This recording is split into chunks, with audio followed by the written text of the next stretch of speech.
Aleluia. Jovens para a sala com o pastor Fernando. Tem a classe de batismo também. Professor Elismar.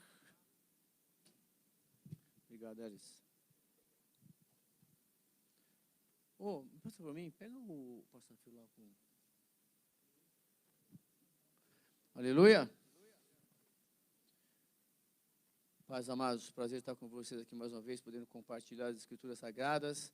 Nós estamos estudando um livro chamado Apocalipse, Revelação.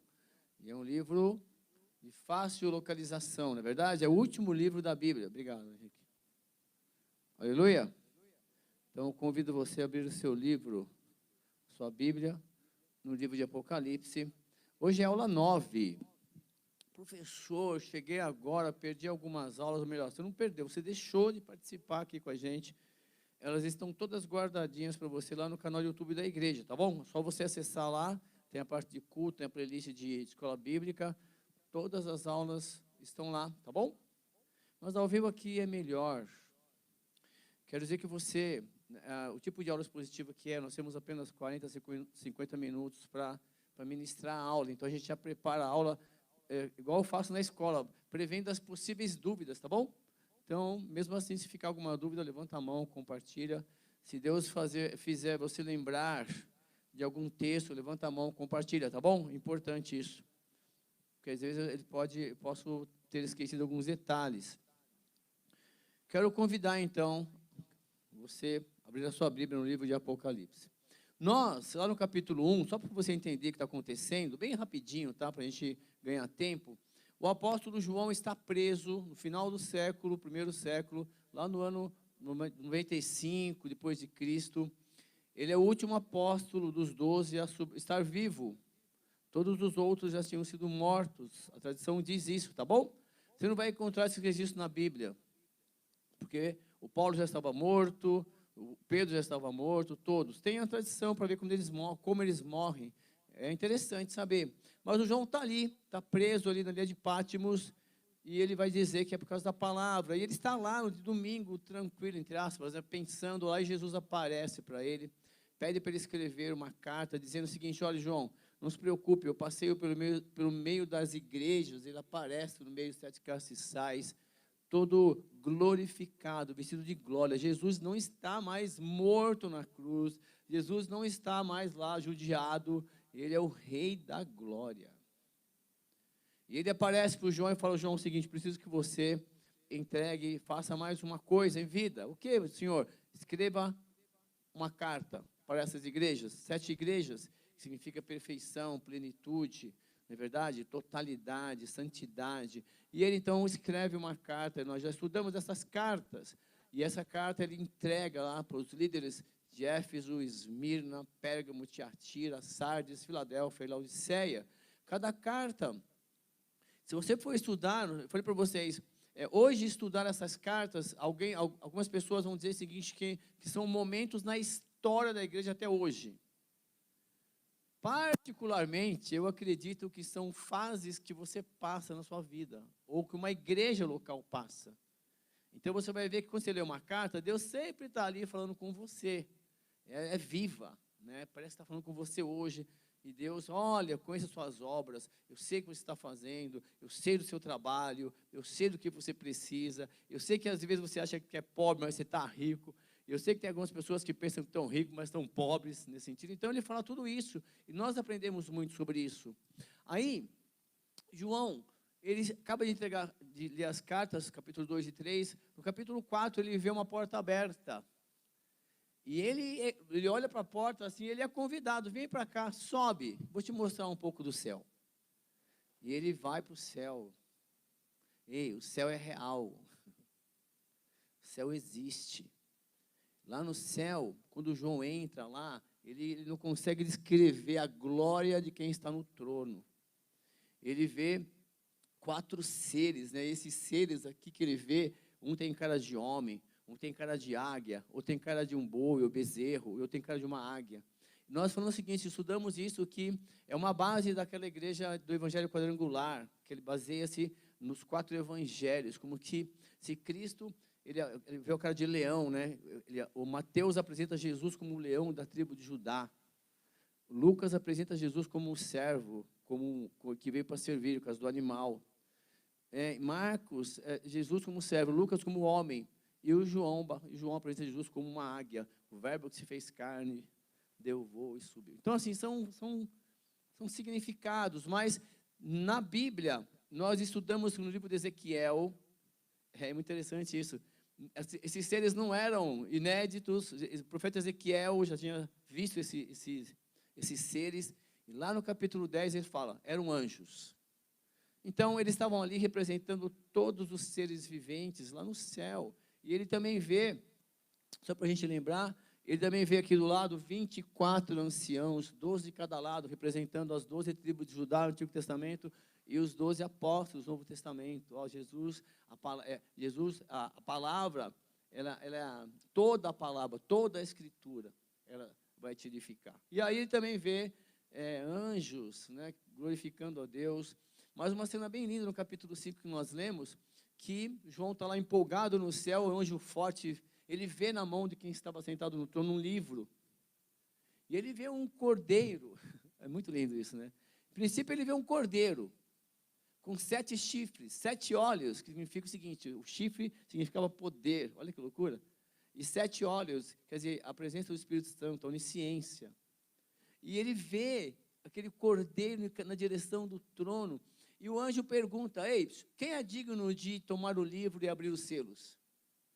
Então, um silêncio no céu por algum tempo, não sei quando, e ele olha para ninguém, e nem eu, ele começa a chorar, porque ninguém foi achado digno.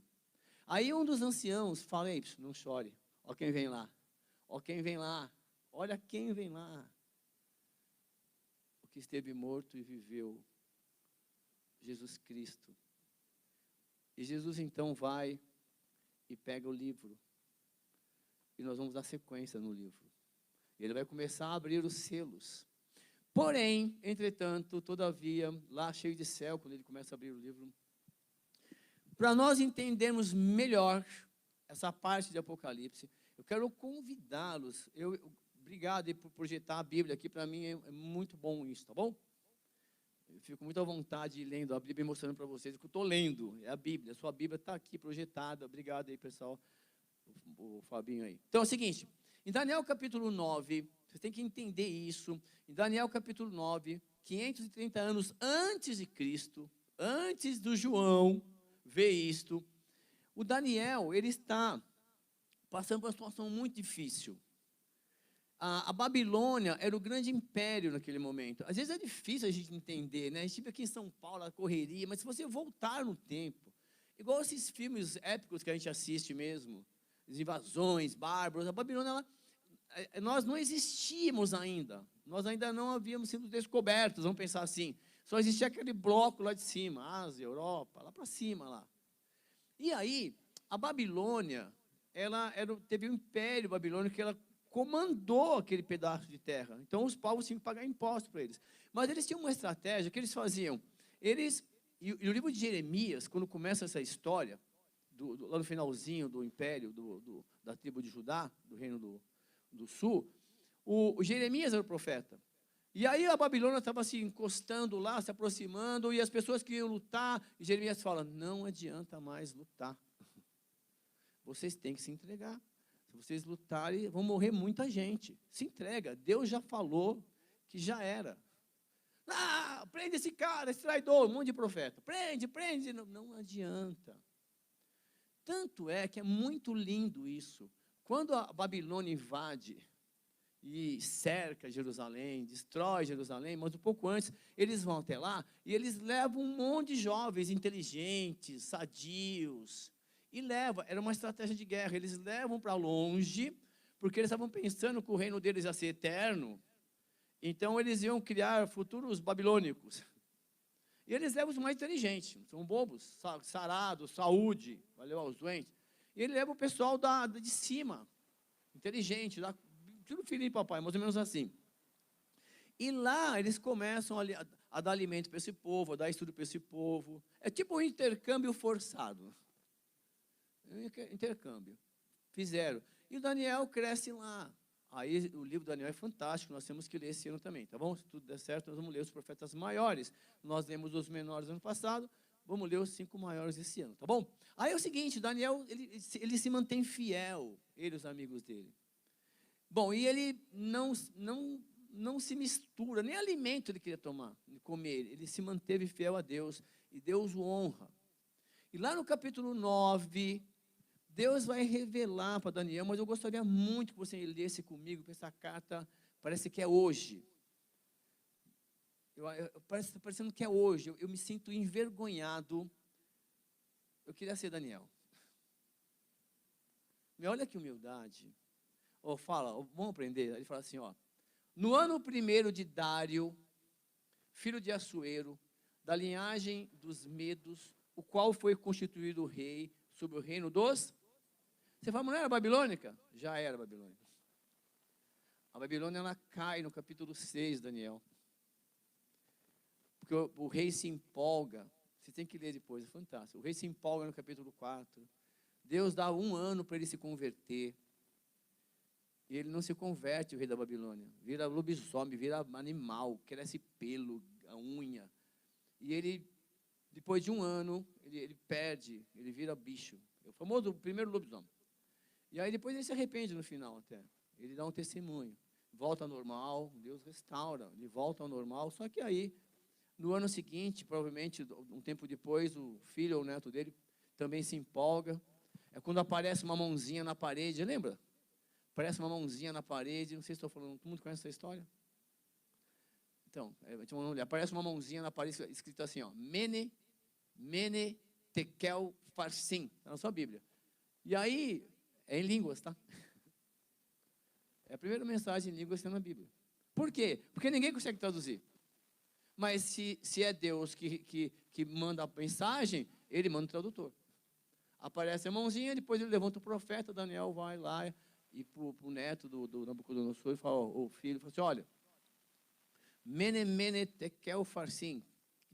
Pode traduzir? Pode. Bom, contado foram os seus dias e você foi achado em falta.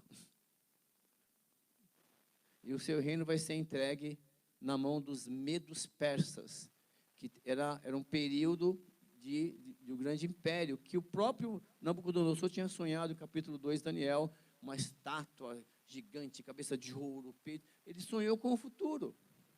E o Daniel fala, Senhor, essa estátua, a cabeça da estátua é a Babilônia, é o Senhor, rei. A parte do peito aqui é o reino seguinte, são os medos persas. Essa parte aqui de baixo aqui é a Grécia. E as pernas é a Roma. Os reinos futuros. E essa pedra que veio do céu e derruba tudo, que não veio do céu, é o governo de Cristo, que vai ser eterno. Deus dá o sonho para um rei. Não era evangélico, tá? Só para você entender que a gente tem que aprender muita coisa. E Deus se revela para quem Ele quiser, o que Ele quiser, quando Ele quiser. Porque Ele é Deus. E aí, veio profetizando Cristo, o reino eterno, que não teria fim. Mas os caras não entenderam nada. A gente não entende hoje, imagina os caras lá. No capítulo 9, então, sai Babilônia e entra esse reino. E no primeiro ano do rei Dário, lá no revezamento deles, aliás, dos medos persas, o qual foi constituído rei sobre o reino dos caldeus, que era a Babilônia, no princípio do ano, do seu reinado, ele fala, ele se igualizou. Então, na história é isso. Ele fala, Daniel, entendi pelos... Você tem que ler isso. Ele entendeu pelos livros. Quer dizer, ele foi ler, ele foi atrás. Ele não ficou só ouvindo, só ficou de cochicha, atrás de profeta, atrás de... Não, ele foi ler.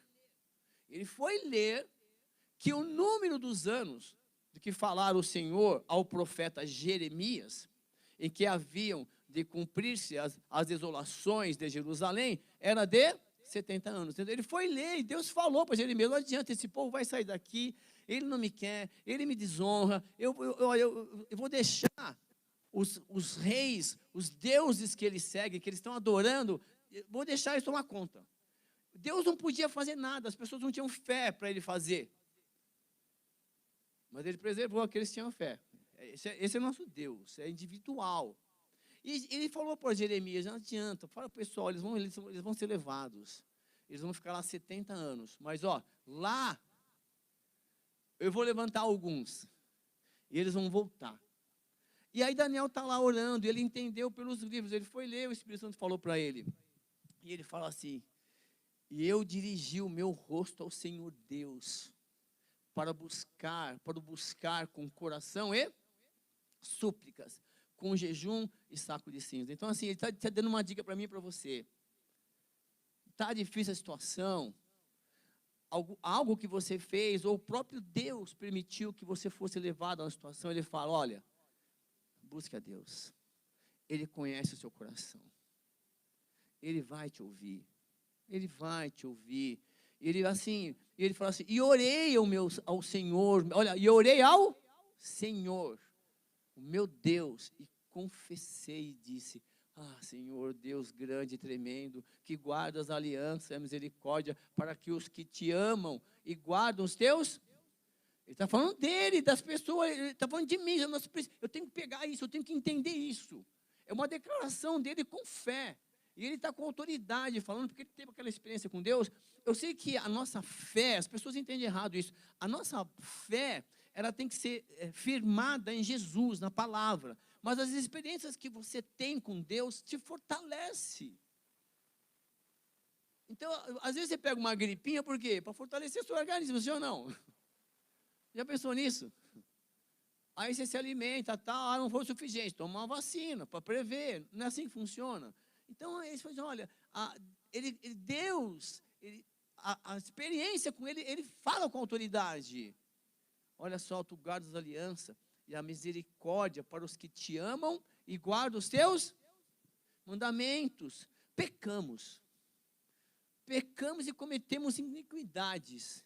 E procedemos impiamente, e fomos rebeldes, apartando-nos dos teus mandamentos, dos teus. Nem consulta mais a Bíblia. Nós somos tão crente, como eram nossos irmãos, que nem Deus eles consultam mais. Estou pela fé.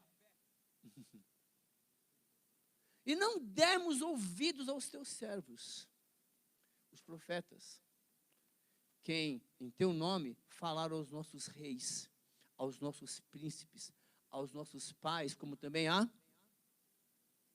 todo o povo. Deus fala através de música. Deus fala através da mensagem. Deus fala através de uma criança. Deus fala através de uma mula. Sim ou não? Profeta, livro de Números. É meio pejorativo falar isso, né? Pô, se Deus falar através de uma mula, não pode falar através de mim, mais ou menos assim, né? Sem querendo comparar. A pessoa não entende isso. Deus fala, Deus usa. E ele fala assim, a ti, Senhor, a ti, ó Senhor, olha que lindo, a Deus pertence a justiça, mas a nós, a confusão de rosto, como hoje se vê, aos homens de Judá e aos moradores de Jerusalém. E a todo Israel, aos de perto e aos de longe, em todas as terras por onde os tem lançado, por causa das suas rebeliões que cometeram contra ti.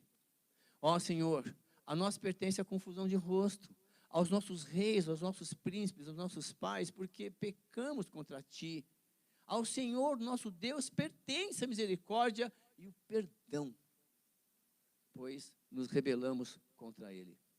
E não obedecemos à voz do Senhor nosso Deus para andarmos nas suas leis que nos deu por intermédio dos seus servos, os profetas. Sim, todo Israel transgrediu a tua lei, desviando-se para não obedecer a tua voz. Por isso a maldição e o juramento que estão escritos na lei de Moisés, servo de Deus, se derramaram sobre nós, porque pecamos contra ele. No final do livro de Deuteronômio, quando as novas gerações vão entrar, na verdade, na terra prometida, Moisés, ele morre, ele sobe antes de morrer. Deus vai encarar Moisés, orienta essa nova geração, porque essa velha já era, ficou para trás, vamos olhar para frente. Orienta as novas gerações. E aí Moisés sobe no Monte Ebal, sobe no Monte Gerizim, fala as bênçãos e as maldições que viriam sobre a terra se eles obedecessem ou deixassem de obedecer. Aí no final ele fala, escolha a vida, escolha obedecer. E ele fala, Ele deu a palavra. Só que na empolgação as pessoas esqueceram de ler, de buscar, igual a gente, tá bom? E ele continuou a sua palavra, e ele confirmou a sua palavra, que falou contra nós e contra os nossos juízes, que nos julgavam, trazendo sobre nós um grande mal, porquanto debaixo de todo o céu nunca se fez como se tem feito em Jerusalém, destruída Jerusalém. Como está escrito na lei de Moisés, todo este mal nos sobreveio, apesar disso. Não suplicamos a face do Senhor nosso Deus para nos convertermos das nossas iniquidades e para nos aplicarmos a tua verdade. Por isso o Senhor vigiou sobre o mal e o trouxe sobre nós, porque justo é o Senhor nosso Deus em todas as suas obras que fez, pois não obedecemos a sua voz. Agora, pois, ó Senhor, nosso Deus, que tirasse o teu povo do Egito, da terra do Egito, com mão poderosa, e ganhasse para ti nome, como se vê hoje, temos pecado, temos procedido impiamente. Ó Senhor, segundo todas as tuas justiças, aparte-se a tua ira e o teu furor da tua cidade de Jerusalém, do teu santo monte, porque por causa dos nossos pecados e por causa das iniquidades dos nossos pais, tornou-se Jerusalém e o teu povo um opróbrio para todos os que estão em redor de nós. Agora, pois, ó Deus nosso, ouve a oração do teu servo e as suas súplicas, e sobre o teu santuário assolado, faze resplandecer o teu rosto, por amor do Senhor. Aí ele fala assim: inclina, ó Deus meu, os teus ouvidos e ouve, abre os teus olhos e olha para a nossa desolação e para a cidade que é chamada pelo teu nome. Porque não lançamos as nossas súplicas perante a tua face e fiados em nossas justiças, mas em tuas muitas misericórdias. Ó Senhor, ouve, ó Senhor, perdoa, ó Senhor, atenda-nos e age sem tardar por amor de ti mesmo, ó Deus meu, porque a tua cidade e o teu povo são chamados pelo teu nome. Aleluia, até aí então, está derramando o coração dele, olhou para trás, reconheceu todo o erro, e aí Deus vai responder. Ele falou, porque já deu tempo, Senhor, está lembrando Deus, já deu 70 anos, estou fazendo os cálculos aqui, eu sou bom, 70, já deu. Lembra? Estando eu falando e orando e confessando o meu pecado e o pecado do meu povo Israel e lançando a minha súplica perante a face do Senhor, meu Deus, pelo monte santo do meu Deus, estando eu, digo ainda, falando em oração, o homem chamado, um anjo, o anjo Gabriel, aquele que visita Maria, que visitou Maria futuramente, 500 anos depois, o homem Gabriel, que eu tinha visto na minha visão no princípio, veio voando rapidamente e tocou-me a hora do sacrifício da tarde. Ele me instruiu e falou comigo dizendo, Daniel, agora saí para fazer entender o sentido. Tá bom, eu vim aqui responder a sua oração. Não é nem demais? Você está orando lá hoje, vem? Fantástico. E ele fala assim, presta atenção. No princípio das suas súplicas, saiu a ordem. E eu vim para te declarar, porque você é muito amado. Considerai, pois, a palavra e entende a... Não é que lindo, você começa a orar, Deus fala, pronto, cheguei já. Já? É que você é muito amado no céu. Não, que moral, fala sério, não é lindo demais? Muito lindo. Bom, aí ele fala assim, eu vou te explicar, tá bom? Presta atenção. Bom, 70 semanas estão determinadas sobre o teu povo. E sobre a tua santa cidade, para cessar a transgressão, e para dar fim aos pecados, e para expiar a iniquidade, e trazer a justiça eterna, e selar a visão e a profecia, e para ungir o Santíssimo. Sabe e entende, desde a saída da ordem para restaurar e para edificar a Jerusalém, até ao Messias, o príncipe, haverá 7 semanas. E 62 semanas, as ruas e o muro se reedificarão, mas em tempos angustiosos. E depois das 62 semanas, será cortado o Messias, mas não para si mesmo, e o povo do príncipe que há de vir destruirá a cidade e o santuário, e o seu fim será como uma inundação, e até o fim haverá guerra, Estão determinadas as assolações. E ele firmará aliança com muitos por uma semana. E na metade da semana fará cessar o sacrifício e a oblação, que são ofertas lá líquidas. E sobre a asa das abominações virá o assolador. E isso até a consumação. E o que está determinado será derramado sobre o assolador. E aí tem uma ilustração dizendo o seguinte: no livro de Esdras, logo depois lá, o ideal, amados, assim, eu sei que é falar muita informação, mas o ideal seria você ler os 19 primeiros livros da Bíblia. Porque vai falar da criação de Deus, já existiam povos na época, Deus escolhe um homem chamado Abraão, lá em Gênesis 12, e vai formar uma nação, e o Antigo Testamento vai falar da formação dessa nação, que no final de Gênesis tem 72 pessoas. Eles vão lá para o Egito, depois de 400 anos sai mais de 3 milhões. Dá um bom cálculo matemático. Aí, só para você entender, e Deus forma um povo ali na escravidão e volta com esse povo pelo deserto, 40 anos. Era para ser mais rápido, mas o povo ficou toda hora lembrando a Deus, dos deuses do Egito, dos deuses do Egito. Então, morre tudo no deserto. Deus enfureceu, morreu tudo no deserto. Os filhos dele chegaram na Terra Prometida. E aí lá, Deus fala, olha, começa uma história, o Antigo Testamento inteiro, Deus muda profetas, juízes, e eles não estão contentes. Quero um rei igual aos outros. Deus dá rei. Aí tem os livros, 1 Samuel, 2 Samuel, 1 Reis, 2 Reis, aí repete 1 Crônicas, 2 Crônicas. Aí vem os livros da continuação. É muito lindo, Esdras, Neemias e Esther. Lê até aí. É fantástico. Aí lá, até aí vocês vão ver um monte de profeta que entra no meio, sai, entra profeta. Eles estão tudo lá no meio daquelas histórias. E você vai entender que no livro de Esdras sai a ordem, que já tinha dado há 150 anos atrás pelo profeta Isaías. Deus profetizou que um rei que existiria depois de um tempo. Olha que loucura, o povo estava lá firme. Deus fala, vocês serão destruídos, tá bom? Mas não se preocupa não, depois vai vir um rei, lá dos inimigos, ele vai se levantar, eu vou usar, ele vai voltar a libertar vocês. E dessa data, Daniel provavelmente não chegou a ver o Esdras, não sei se estou falando besteira aqui, mas Esdras volta, porque a Bíblia não diz que Daniel volta, Daniel voltaria, com certeza. Aí o Esdras volta, e daquela saída do Esdras, sai 7 semanas, que são 49 anos.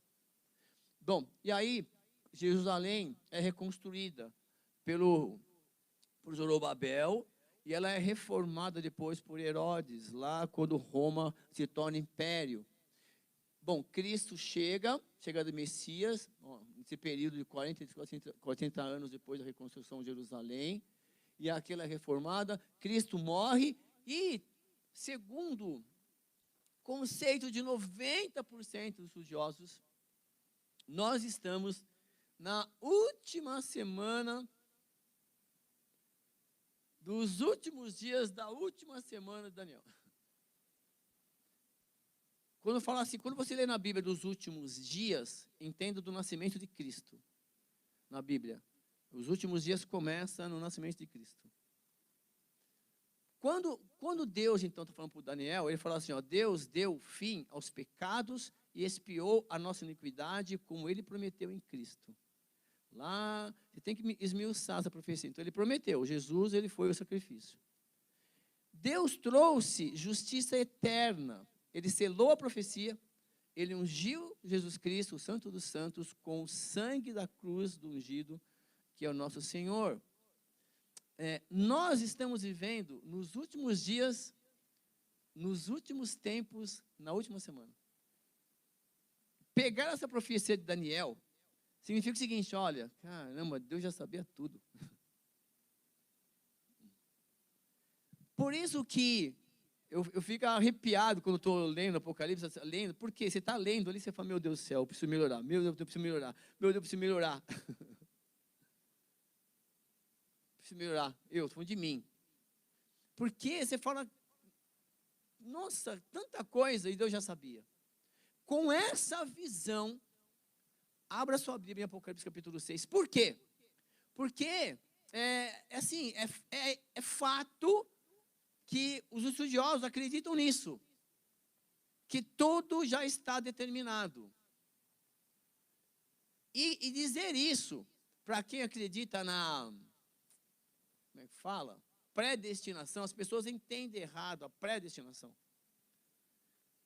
É muito chato falar por isso. A pessoa não estuda, então, aí o pessoal pensa assim, ó, presta atenção que legal. A igreja de Jesus Cristo está predestinada à salvação eterna. Você entende? Mas você não. Nós nascemos mortos. E é necessário que você nasça em Jesus Cristo. Porque Ele se serviu de sacrifício por mim e por você. E Ele falou agora, cessa o sacrifício. Jesus foi o sacrifício. Cessa o sacrifício. Ele foi o último para Deus. Aí Deus vai falar para os profetas, olha, eu quero misericórdia, eu não quero mais sacrifício. Eu quero que você olhe as pessoas com amor. Misericórdia é isso, é você tomar as dores. E Jesus vai dar vários exemplos. Então, com essa visão do profeta Daniel, Jesus, então, ele chama chama o João para o céu.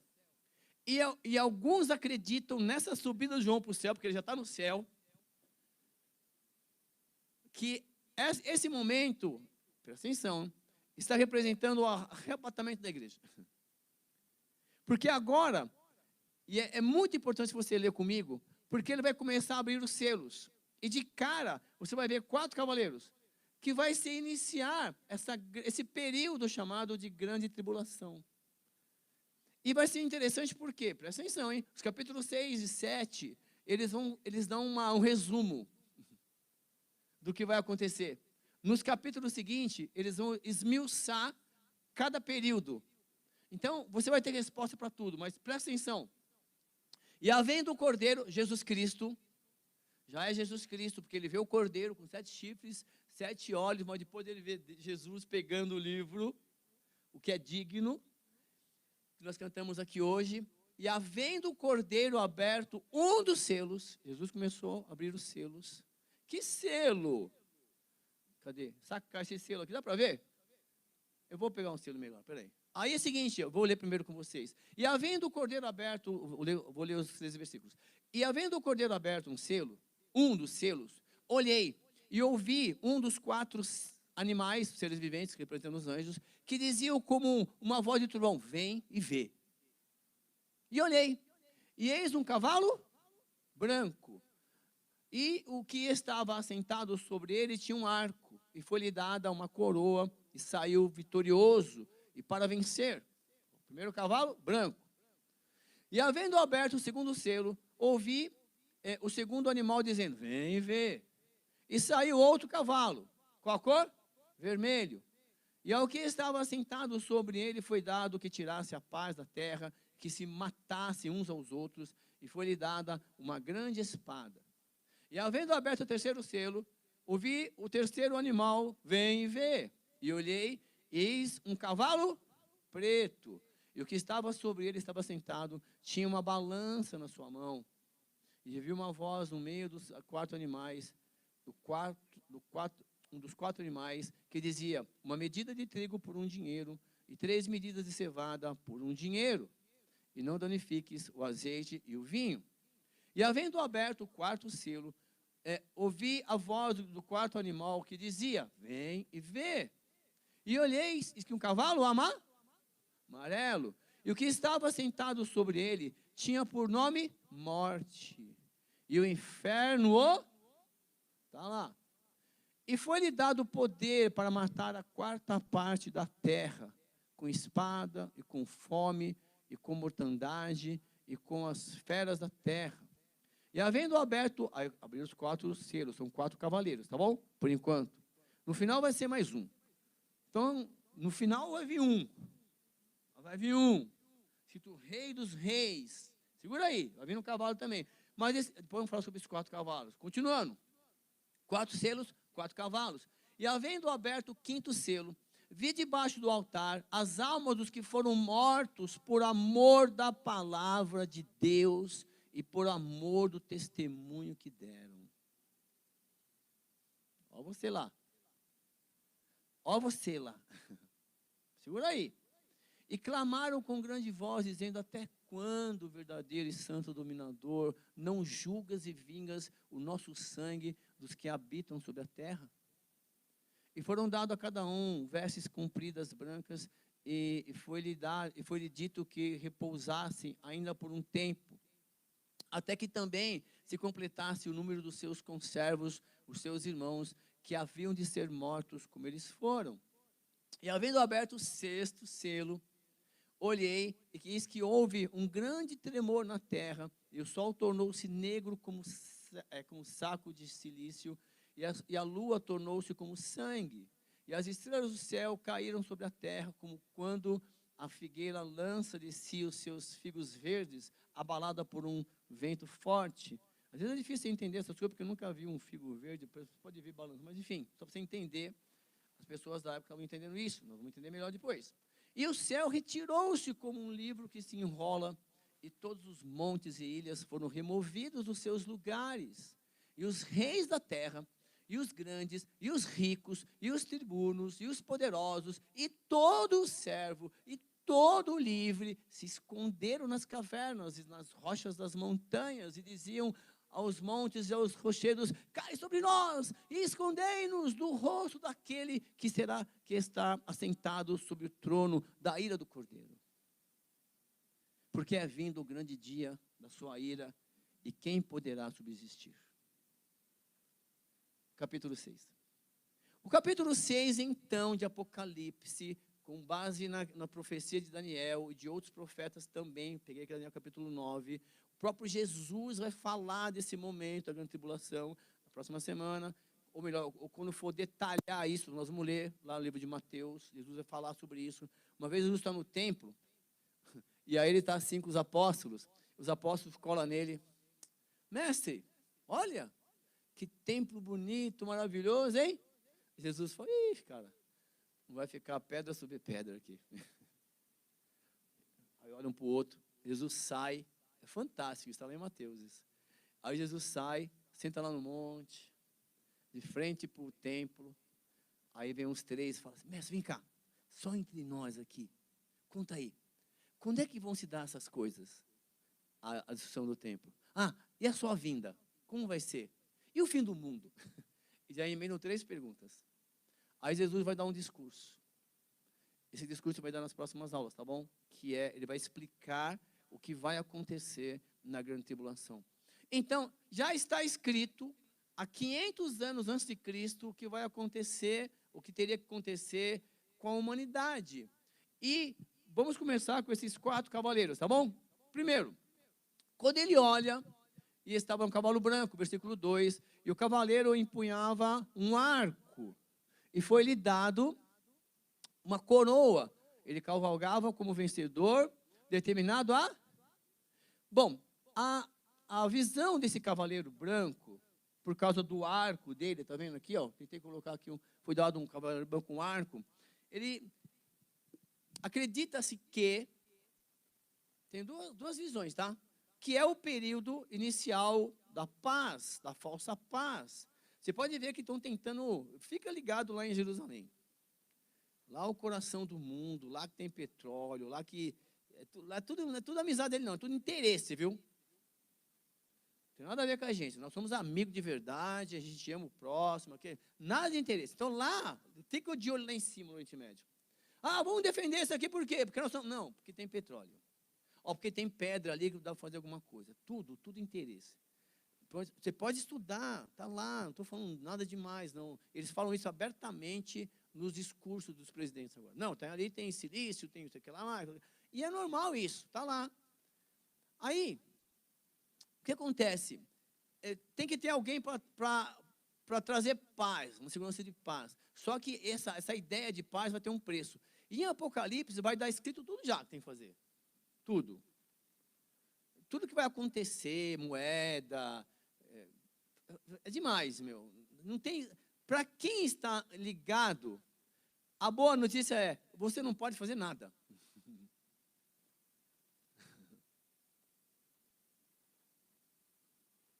E a notícia ruim é: você não pode fazer nada.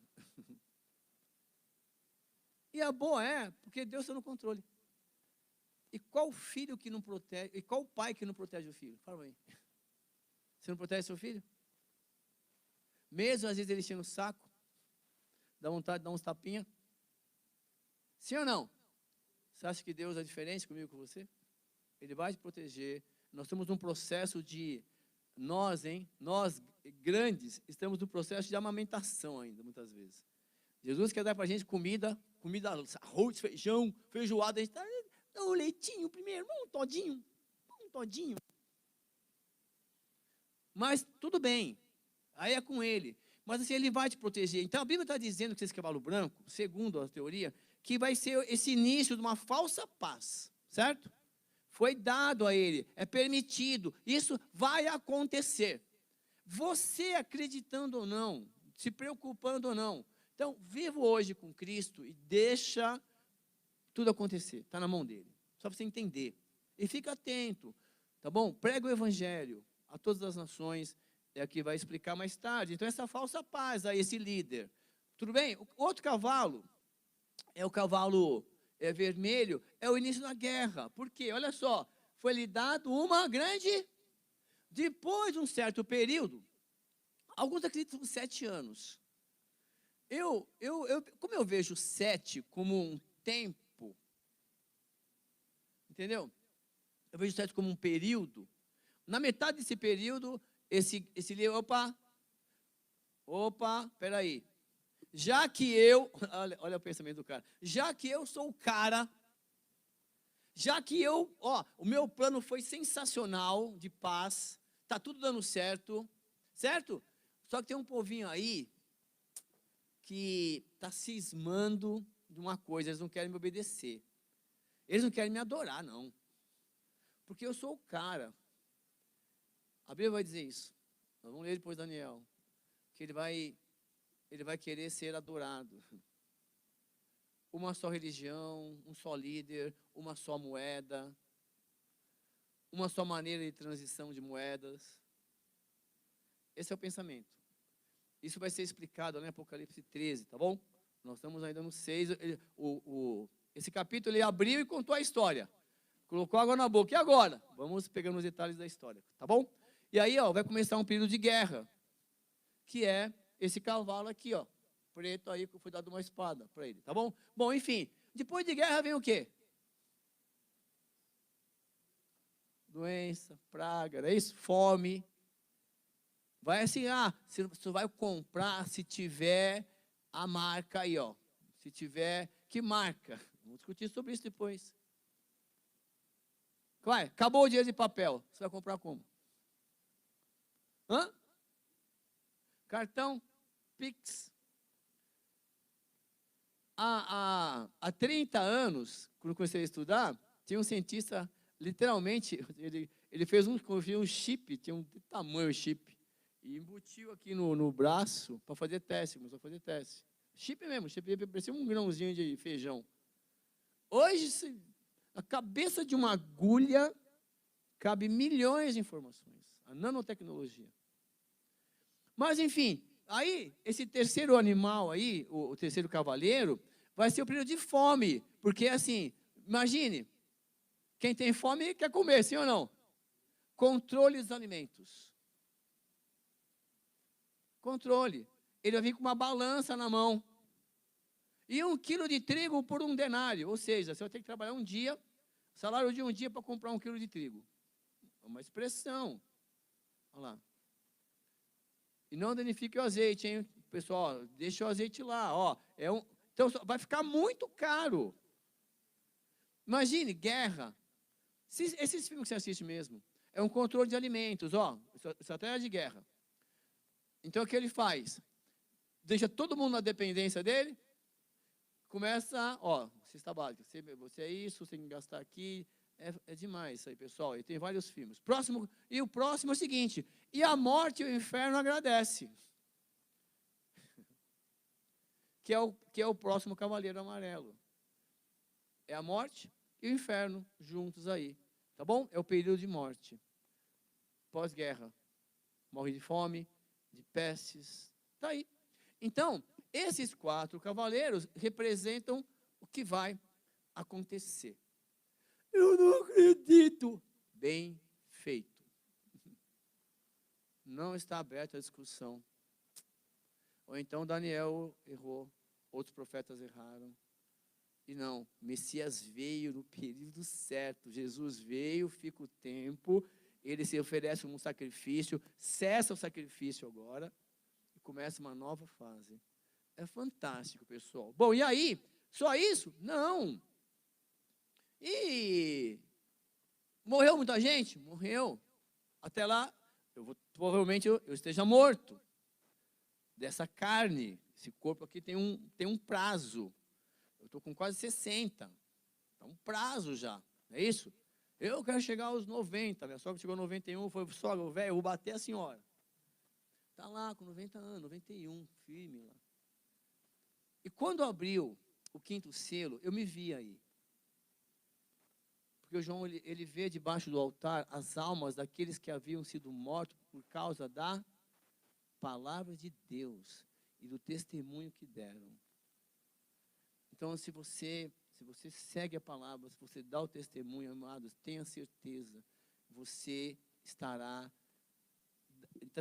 Tessalonicenses vai falar sobre isso. Morrer é deixar esse corpo e habitar com Cristo. Na hora. Esse corpo vai se virar pó. E aí, no momento certo, nós vamos estudar isso, tá bom? Em Apocalipse, você vai falar sobre isso. O que vai acontecer? Bom, e aí é uma passagem agora no 10 que é mal interpretada. Porque assim, ele ouve, né? Ele está lá, ele vê. Olha lá, ele vê. Quando ele abriu, ele vê as almas daquele lá, por causa da palavra de Deus e testemunhos. Eles clamavam em alta voz, João está ouvindo, até quando, soberano, santo e verdadeiro, esperarás para julgar os habitantes da terra e vingar o nosso sangue? Os caras querem sangue, meu.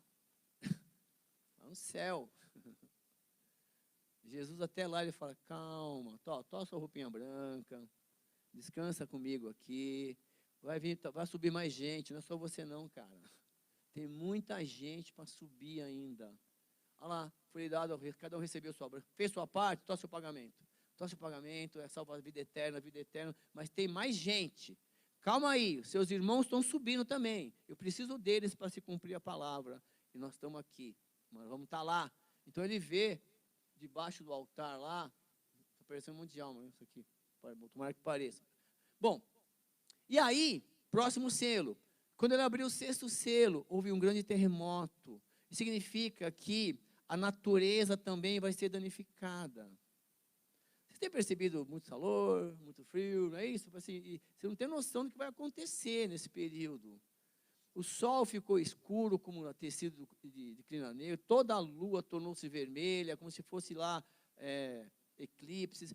E as estrelas do céu caíram sobre a terra como fogos verdes, cai da figueira, quando sacudido por um vento forte. Então, assim, é como se está vendo lá coisas cair do céu, bolas de fogo mesmo. E o céu se escureceu como enrola no pergaminho, e todas as montanhas e ilhas foram removidas dos seus lugares. Quer dizer, é como se Deus renovasse. Ele vê uma imagem assim, como como se estivesse limpando tudo. Então, isso vai ser explicado depois. Vai ter um capítulo que vai acontecer alguma coisa, vai estourar o vulcão, vai cair, morrer 1/3 da água do mar. Aí vai cair alguma coisa da terra, mais 1/3 das pessoas. Já são, vai ser, tá tudo. Então esse capítulo é um resumo do que vai acontecer. E o João está vendo tudo aquilo rápido. Então, assim, a natureza será abalada nesse período também de grande tribulação, tá bom? E os reis da terra, olha como é o fim. Depois de tudo isso, veio Jesus. Ei, hora de prestar conta. Vamos lá, todo mundo? Os caras fazem o quê? Corre. Era verdade! Ixi, Apocalipse era verdade! Corre! Era verdade. Eles vão falar. E aí já era. Eles vão tentar se esconder, gritar, um monte, cai em cima da gente. Por quê? Oh, Jesus está vindo. Cai sobre nós. Porque é o Cordeiro está vindo, Jesus está vindo. Pois chegou o grande dia. Será impossível se esconder de Jesus nesse grande dia. Então esse capítulo ele faz um resumão do que vai acontecer. Mas eu gostaria muito de ler com você o capítulo 7. Ele é autoexplicativo, tá bom? É rapidinho, posso? Segura um pouco. Sabe por quê? Porque você vai passar essa grande tribulação. E aí, caramba, e agora? Agora olha o 7. Rapidinho, tá? Ele é autoexplicativo. Depois dessas coisas vi 4 anjos que estavam sobre os 4 cantos da terra, retendo os 4 ventos da terra, para que nenhum vento soprasse sobre a terra, nem sobre o mar, nem contra árvore alguma. Olha só que lindo. E vi outro anjo subir do lado sul do sol nascente, que tinha o selo do Deus vivo.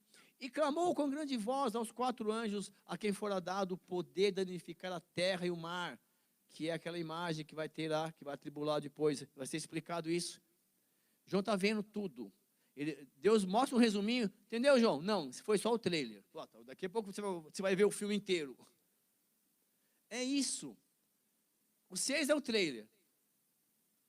E a partir do 8 começa o filme. Por quê? Porque assim ele fala assim, ó, não danifiqueis a terra, nem o mar, nem as árvores, até que hajamos selados nas suas testas os servos do nosso. Não é que você vai receber um selo na testa, é que quando você é filho, é evidente as suas ações, é evidente o seu olhar. Você olha nos olhos das pessoas, você não tem medo, vergonha, porque assim, você vai falar assim, ó, Senhor, olhe para ela através de mim. Senhor, converse com ele através de mim, eu não sei o que falar. Então fala um salmo, um hino, um cântico. O Paulo vai dar essas dicas para a gente. Homem engraçado, né, gente, né? Não tem que falar que a gente fala o quê? Não, futebol, quanto foi o Corinthians, quanto foi o Palmeiras, quanto foi o São Paulo. Aí morre o assunto, viu não? É rápido, a conversa de boteco. Mas que Deus fala, ei, vamos conversar sobre hinos. Faz um salmo, um cântico novo, uma ideia, vamos trazer um projeto. Porque assim, nós estamos vivos e tudo bem, nós temos a nossa vida permitida por Deus, mas nós temos que ser co-participantes do reino para ajudar as pessoas. Nós temos que contar essas histórias. E ouvir o número dos selados, olha, presta atenção. E ouvir o número dos selados, porque, olha, não faz nada isso enquanto a gente não selar as suas testas dos servos de nosso Deus. O que ele está falando? É o trailer ainda. E eu ouvi o número dos selados, que eram quanto? 144 mil. Da onde? Das tribos dos filhos de Israel. Tem gente que fica pegado nesse número aí. Você é judeu ou não? Você é judia, você é judeu? Você é da tribo de Israel? Então você não está aí não. Porque assim, você vai entender que ele vai falar agora, eu vou pular rapidinho, das 12 tribos. Judá, 12 mil. Rubem, 12 mil. Está lá. Gade, 12 mil. Olha lá, quem mais? Aser, 12 mil. Naftali, 12 mil. Manassés, 12 mil. Simeão, 12 mil. Levi, 12 mil. Zebulon, 12 mil.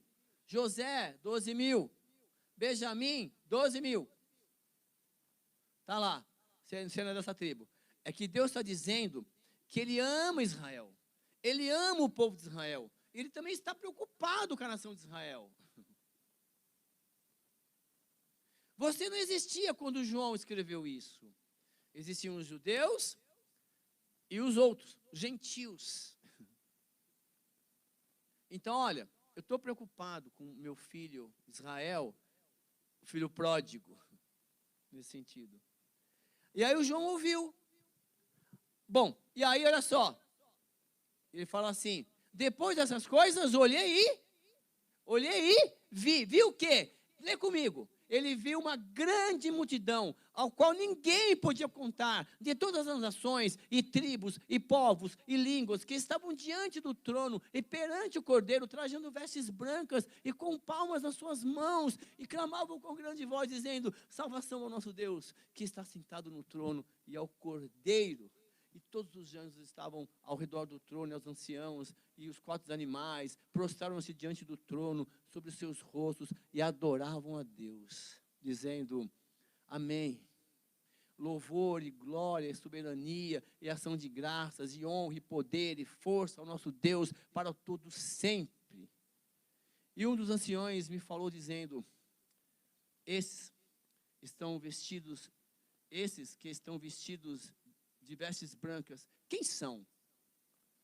E de onde vem? O João está tão, sei lá, não quero saber não, sei não. O senhor que sabe, você está aqui no céu mais tempo que eu, pô. O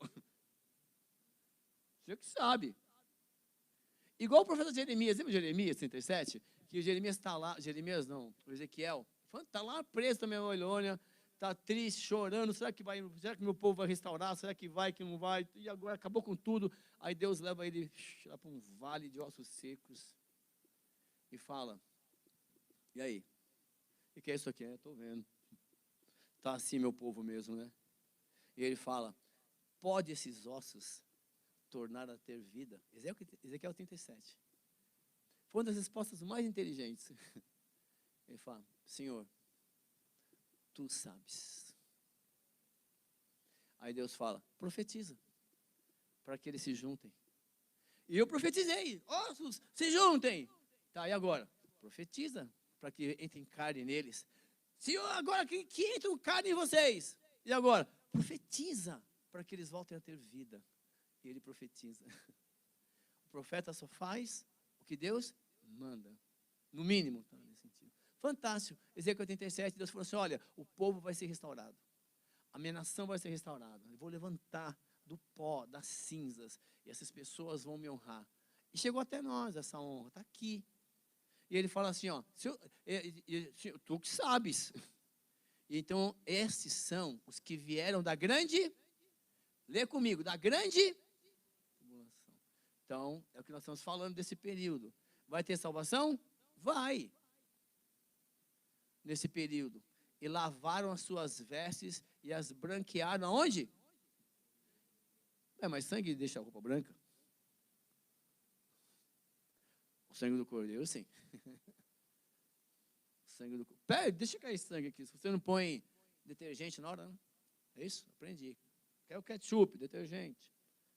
Então, assim, esses foram os que vieram da grande tribulação, que lavaram as suas vestes no sangue do Cordeiro. Por isso, eles estão diante do trono de Deus e o servem de dia e de noite no seu, lá no céu.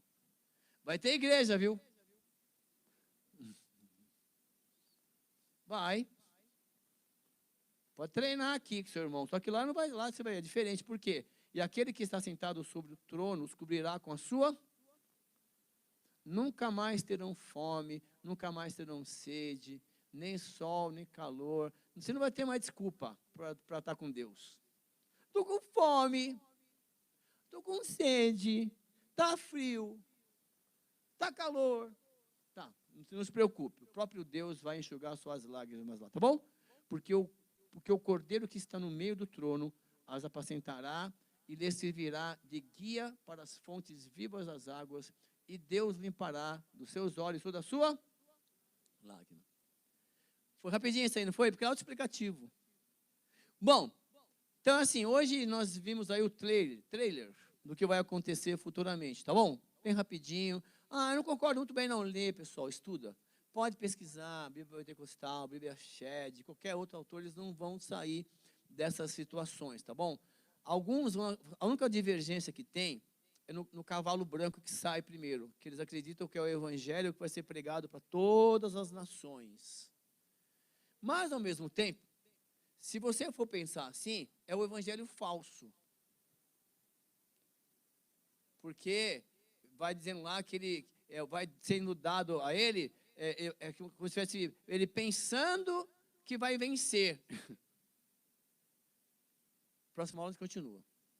Amados, é fantástico. Não deixe de participar na próxima aula, que é o capítulo 8, tá bom? Deus vai começar a explicar esse trailer que você viu aí nos capítulos 6 e 7.